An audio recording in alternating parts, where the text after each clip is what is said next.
Agora, o grande objetivo desse conflito seria acabar com o programa nuclear iraniano para que o Irã não tivesse a possibilidade de fabricar um armamento nuclear.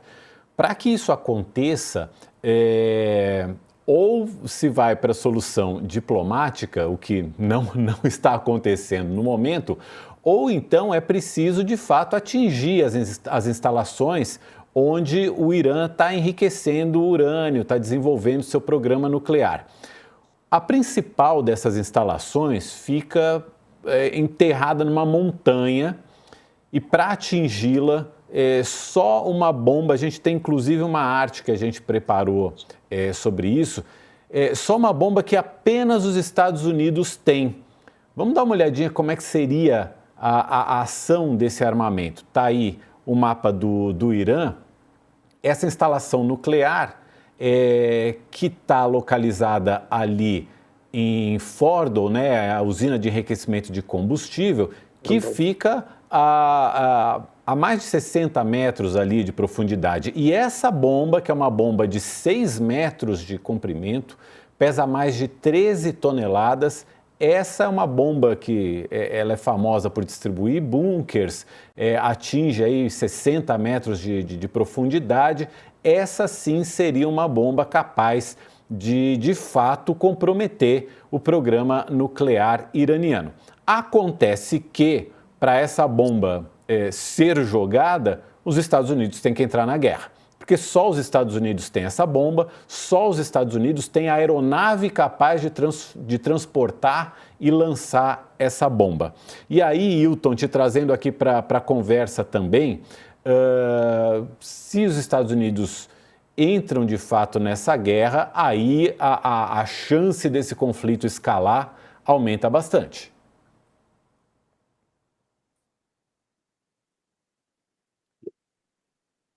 Tem algum... Estava no mudo Agora aqui. sim. Sim, Mauro. Se os Estados Unidos entrar, aí torna-se uma guerra muito maior, a dimensão não só da guerra mesmo, mas do simbolismo, né? E de um país como os Estados Unidos influenciar uma guerra no Oriente Médio. A gente sabe que sempre tem ali uma força americana, mas entrar definitivamente, de uma forma aberta na guerra, pode causar uma série de outros problemas diplomáticos. Eu fico me perguntando, Mauro, e aí é até uma questão que a gente pode trazer à discussão, o quanto essa bomba ela realmente foi feita para ser usada. Porque tem, justamente na área do simbolismo, né, tem a imagem de que uma bomba deste poder, ela garante que o inimigo não vai tentar provocar, né, o possuidor de uma bomba dessa. Então, a ideia seria muito mais de ter a bomba para ameaçar, né, e se garantir ali de que não será necessário usar a bomba, do que realmente usar.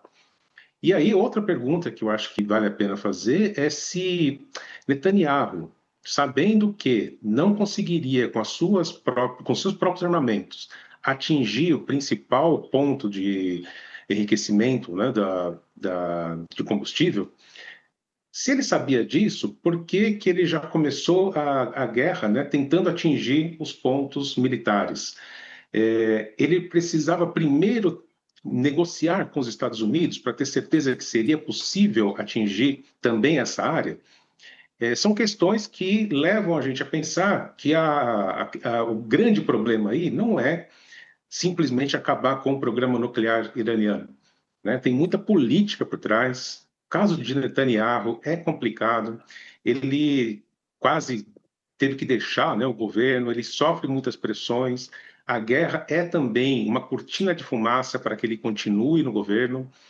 E isso tudo é muito triste de pensar assim, né? Como uma situação que provavelmente está relacionada ao poder de um homem ou de um grupo político acaba afetando a vida de tanta gente, né? E só para incluir mais um tema, apesar do Irã ter atacado um hospital, não sabemos se foi proposital ou não, né? É bem possível que isso também tenha uma finalidade política de afetar a moral, né? De pensar ali que se os mísseis estavam sendo sempre bloqueados por Israel, dá uma sensação de segurança que reforça a ideia de que a guerra está sendo vencida. Quando Israel é atingido em algum local, isso cria ali uma situação maior de insegurança. Então, tem também um efeito moral, né? Uma percepção diferente, que pode até aumentar a pressão social dos israelenses contra Netanyahu, né? Então, a gente não sabe qual foi a decisão estratégica do Irã, mas tudo isso tem que ser levado em conta. Paulo, queria te ouvir também sobre a questão dessa bomba em particular que os Estados Unidos possuem. O ponto que o Wilton coloca, além da questão política, mas o ponto dessa bomba existir para não ser usada apenas como uma forma de dissuasão é muito interessante também. Queria te ouvir um pouco também. Esse armamento, ele tem um código, ele chama GBU 57A-B. Mas enfim, é uma bomba potentíssima, capaz de penetrar 50 metros aí na superfície e destruir bunkers, e teria o potencial de destruir também essa instalação nuclear iraniana. Queria te ouvir, por favor, Paulo. Primeiro é importante a gente entender do que nós estamos falando, né? Essa bomba, primeiro, ela nunca foi usada em uma situação real. Então, os dados que nós temos são os dados de testes, né? E os dados que o fabricante diz que são alcançados pelo efeito da bomba. É importante a gente notar o que são 60 metros de profundidade. Então, imaginem vocês, meus amigos aqui, Ronilson, Hilton, Mauro, quem nos ouve, um prédio de 20 andares, completamente cheio de cimento, não um cimento comum, concreto, reforçado.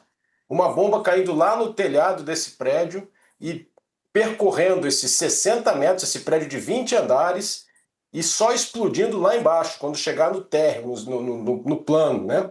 São 60 metros de perfuração sem explodir e só explodir lá embaixo.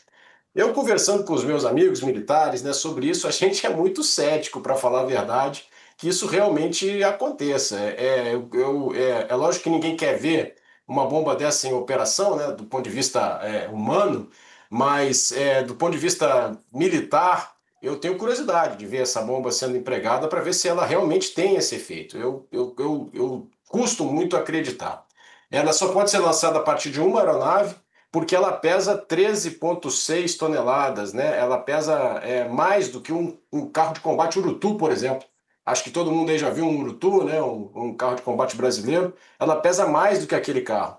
E é somente a aeronave B-2 Spirit, né? O caça-bombardeiro furtivo dos Estados Unidos, que aliás os Estados Unidos só tem 16 unidades desse caça, pode ser lançada a partir dele.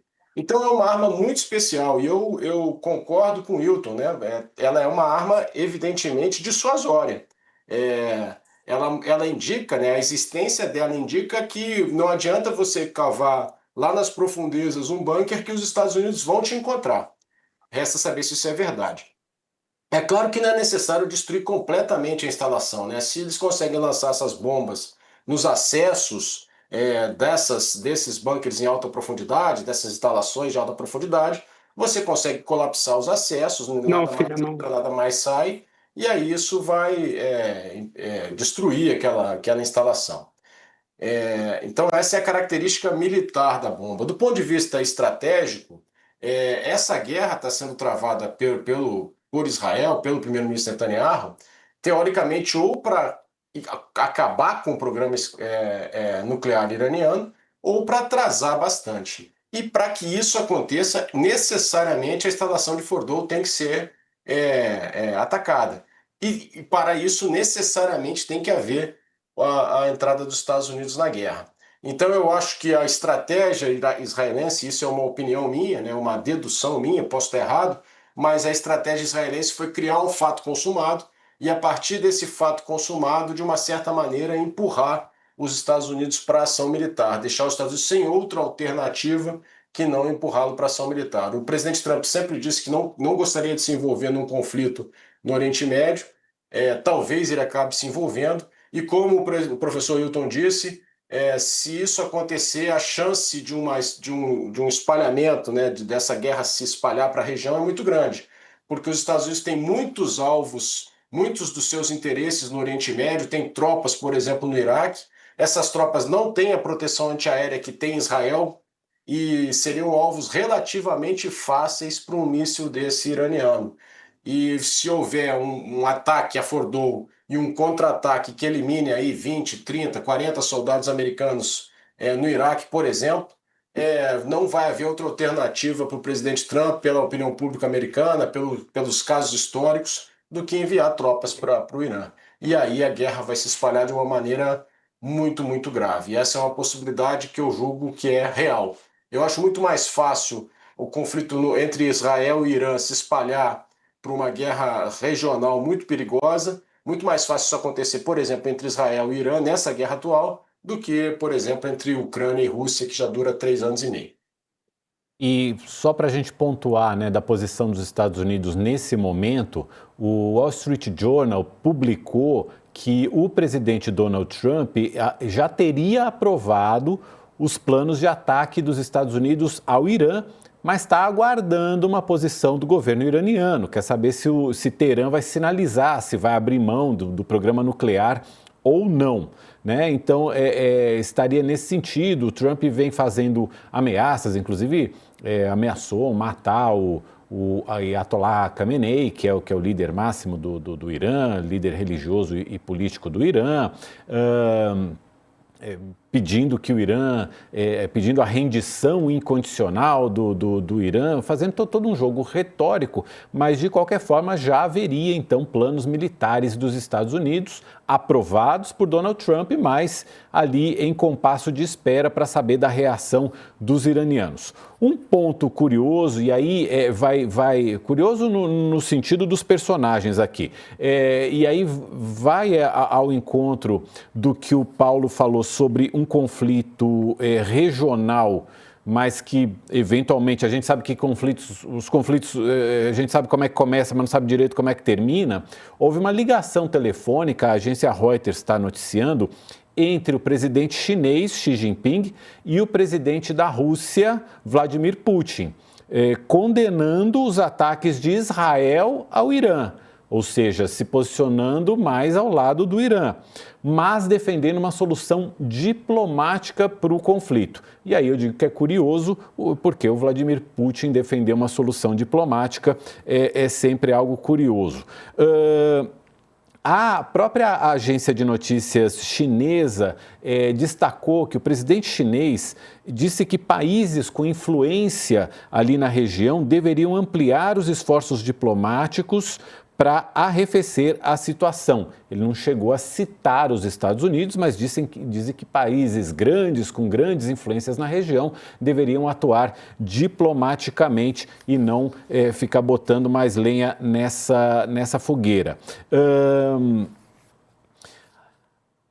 Essa ameaça de um conflito se alastrar me remete a duas questões, e aí uma ameaça existencial à humanidade, que seria um conflito nuclear, mas em menor escala, há um acidente nuclear nos moldes de Chernobyl, porque se uma instalação nuclear dessa é atingida, qual é a chance aí de haver um vazamento de material nuclear? O Irã tem uma usina nuclear ainda em funcionamento. Paulo, eu queria te ouvir um pouquinho mais sobre isso também, sobre esse tipo de ameaça que esse conflito pode levar. Atacar instalações nucleares é perigosíssimo, né, Mauro? E é inclusive vetado. Nós começamos aqui a nossa conversa dizendo que o direito internacional humanitário, as convenções de Genebra, seus protocolos adicionais proíbem o ataque a hospitais, por exemplo. Eles também proíbem ao que o código chama instalações perigosas, né? Então, você não pode atacar instalações nucleares justamente por esse risco do vazamento nuclear. Então, nós vimos isso na guerra da Ucrânia, sobre o risco que existe nas diversas plantas de energia, geração de energia nuclear na Ucrânia, e vemos isso agora nesses ataques às instalações iranianas. Esse risco é sempre presente e o próprio presidente da Agência Internacional de Energia Atômica já fez esse alerta mais de uma vez, né? E mantém o monitoramento dos níveis de radiação no entorno daquelas instalações. Então, isso também é um risco. E outra possibilidade de expansão do conflito, a gente não pode esquecer, é que o Irã tem um grande comandamento sobre o Estreito de Hormuz. O Estreito de Hormuz é aquele estreito na saída do Golfo Pérsico, então todo o petróleo do Iraque, do Bahrein, do Catar, dos Emirados Árabes, da própria Arábia Saudita, a parte que sai pelo Golfo Pérsico, né, passa pelo Estreito de Hormuz, um estreito de navegável, a parte navegável tem uma largura de apenas 3 quilômetros, né?